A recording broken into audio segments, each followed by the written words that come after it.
یہ فضیلتوں اور عظمتوں والی رات ہے، اور اس رات کی قدر کیجئے، اور نہ جانے یہ مبارک لمحات ہمیں آئندہ میسر ہوں یا نہ ہوں۔ اس رات کے حوالے سے اتنی سی بات ذہن میں رہے، حدیث سے اتنی بات معلوم ہوتی ہے کہ قوموا لیلہا وصوموا نہارہا، دن کا روزہ ہے اور رات کا قیام ہے۔ اس بات کو اچھی طرح سمجھ، روزہ جو ہے یہ فرض نہیں ہے، لیکن اس کا بہترین حال میں آپ کو بتاؤں، پیارے محبوب صلی اللہ علیہ وسلم ہر مہینے کی 13، 14، 15 تاریخ کا روزہ رکھتے تھے۔ اس کو ایام 20 کے روزے کہا جاتا ہے، اور یہ سنت ہے، اور اس سنت پہ عمل کرتے ہوئے 13، 14، 15 کا روزہ رکھ لو، ارادہ سے نہیں رکھنا ہے۔ سنت کی نیت کرو کہ پیارے محبوب صلی اللہ علیہ وسلم 13، 14، 15 تاریخ کا روزہ رکھتے تھے، آپ 13، 14، 15 کا روزہ رکھیں، ساتھ یہ بھی شامل ہو جائے گا، اس کو ارادہ سے نہیں۔ ایک اس بات کا خیال رکھنا ہے۔ دوسری، قوموا لیلہا، رات کا قیام ہے۔ رات کا قیام کیا ہے؟ جو روٹین میں آپ لوگ عبادت کرتے ہیں، جتنی توفیق ہو عبادت کریں۔ کئی لوگوں نے اس کے لیے مخصوص طریقے بنا لیے، کئی لوگوں نے جناب نفلی نماز کی جماعت شروع کرا دی۔ نفلی نماز کی جماعت مکروہ ہے، بعض نے حرام لکھا ہے، اور یہ کم علمی کی وجہ سے ویسے ہوتا ہے۔ نفلی نماز ہے اور اس کی جماعت ہو رہی ہے جناب، خواتین بھی کر رہی ہیں، خواتین تو فرض کی جماعت نہیں کرا سکتی، جائے کہ نفلی نماز کے لیے انہوں نے ڈھونگ رچایا ہو، اور مخصوص قسم کی ملوانی قسم کی ہوتی ہے، محلے علاقے میں مشہور، سہاروں کو جمع کر دیتی ہے، جائز ہی نہیں ہے۔ مسئلے کو سمجھ لو، فرض نماز کے لیے عورت مسجد میں نہیں آ سکتی ہے، اور تم اس طرح کے نوافل کے لیے اور اس کے لیے جناب علی خواتین جا رہی ہیں، اکٹھی ہو رہی ہیں۔ پردہ فرض ہے، اس کا خیال لحاظ نہیں ہے، شوہر کا حکم ماننا لازم ہے، اس کا خیال لحاظ نہیں ہے۔ تو اس لیے یہ نفلی عبادت ہے، اور یہ انفرادی عبادت ہے، یہ اجتماعی عبادت نہیں ہے۔ ایک اللہ کا دربار خاص ہے، ایک اللہ کا دربار عام ہے۔ یہ اللہ کا دربار عام ہے، اس میں نہیں آؤ گے پکڑے جاؤ گے، سزا ہوگی۔ یہاں حکم میں آؤ، اللہ کا دربار عام ہے، 5 وقت نمازوں کے لیے آؤ، جمعے کے لیے آؤ، جماعت کے ساتھ پڑھو، حکم ہے، لیکن وہ دربار خاص ہے، وہاں حکم ہے میرے پاس اکیلے آؤ۔ ہاں، ہر انسان کی اپنی ضرورتیں ہیں، اپنی درخواستیں ہیں، اپنی چاہتیں ہیں، اپنی خواہشیں ہیں، اپنی چٹھیاں ہیں، اپنی درخواستیں، اپنی چاہتیں اور اپنی چٹھیاں اللہ کی بارگاہ میں پیش کرے، اور صرف آپ ہوں اور آپ کا رب ہو۔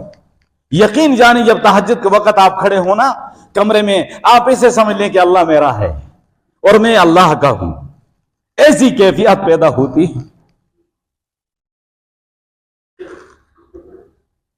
اللہ ہمیں قدر کی توفیق عطا فرمائے۔ میں پہلے عرض کر چکا ہوں، یہ سردیوں کی راتیں مومن کے لیے رحمت۔ اٹھو رات کو آخری پہر میں اللہ سے مانگو، اللہ سے گڑ گڑا کے مانگو، اور اس وقت اللہ کی رحمت متوجہ ہوتی ہے۔ سحری کے وقت اللہ کی رحمت متوجہ ہوتی ہے، ہر رات متوجہ ہوتی ہے۔ لیکن جب شعبان کی نصف رات آتی ہے تو غروب آفتاب کے ساتھ ان اللہ تعالی ینزل فی لیلۃ نصف من الشعبان، اللہ تبارک و تعالی نصف شعبان کی رات غروب آفتاب کے ساتھ اپنی مخلوق کی طرف اللہ متوجہ ہوتے ہیں، اللہ کی رحمت متوجہ ہوتی ہے۔ گویا کہ عام دنوں میں تم اللہ کی رحمت کے متلاشی ہوتے ہو، اور یہ رات، اس رات کی رحمت تمہیں تلاش کر رہی ہوتی ہے۔ اس لیے اس کا اہتمام انفرادی عبادت، جو توفیق ہو، جاگنا نہیں۔ بعض لوگ کہتے ہیں اجتماعی شب بیداری جی، اور اس کے لیے اچھا بڑا میلہ لگا ہوتا ہے، اور اس کے لیے پتہ نہیں کیا سے کیا رسومات اور کیا سے کیا اہتمام، اور پھر جناب علی اجتماعی کیا کہتے ہیں سحری، اور یہ ساری کی ساری چیزیں، اس کی کوئی حیثیت نہیں ہے، یہ ہم لوگوں نے بنائی ہوئی ہیں۔ انفرادی عبادت ہے، انفرادی عمل ہے، جتنی توفیق کو کرو اور سو جاؤ۔ عشاء کی نماز نہ چھوڑو، فجر کی نماز نہ چھوڑو۔ عشاء کی پڑھتا ہے تو نصف رات کا ثواب ہے، فجر کی جماعت سے پڑھتا ہے تو بقیہ نصف رات کا ثواب ہے۔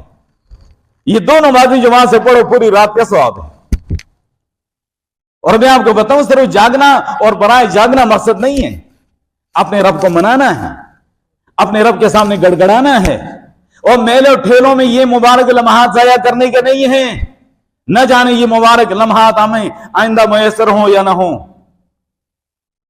اور آپ صلی اللہ علیہ وسلم کے فعل سے یہ ثابت ہے کہ آپ صلی اللہ علیہ وسلم جنت البقیع میں تشریف لے گئے۔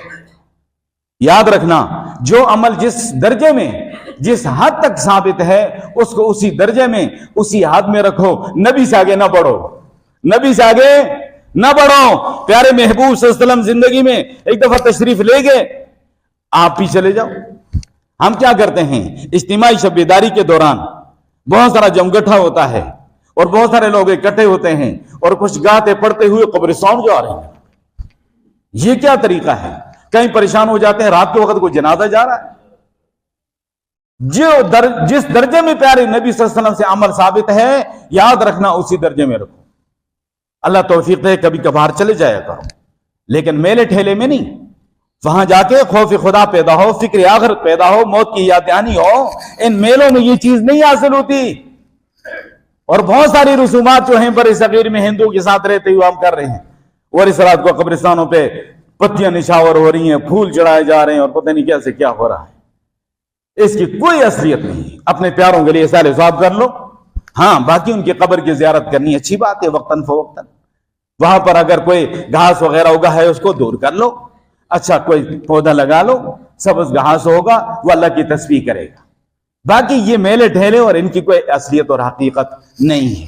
تو بہرحال یہ رات آنے والی اللہ ہم سب کو نصیب فرمائے اور اس کی قدردانی کی توفیق عطا فرمائے۔ اس حوالے سے چند باتیں عرض کی کہ شعبان کی فضیلت کیا ہے، اور پھر اس شعبان کی نصف رات کی فضیلت کے حوالے سے اور اعمال کیا ہیں وہ میں نے دو بتا دیے۔ ایک تو رات کا قیام میں جو توفیق ہو، دن کا روزہ ہے اس میں 3 روزے شامل کر لو، اور تیسرا آپ صلی اللہ علیہ وسلم کے فعل سے زندگی میں ایک دفعہ عمل ثابت ہے، قبرستان جانا، ہو سکے تو چلے جانا، لیکن وہاں فکر آخرت پیدا کرنے کے لیے، خوف خدا پیدا کرنے کے لیے، اور اپنی موت کی یاد دہانی کے لیے چلے جاؤ۔ لیکن اس کے لیے یہ میلے اور یہ جناب علی جمگٹے، اس سے وہ چیز حاصل نہیں ہوگی۔ یہ مبارک لمحات بہت قیمتی۔ اللہ مجھے آپ کو قدردانی کی توفیق عطا فرمائے۔ وآخر دعوانا ان الحمد۔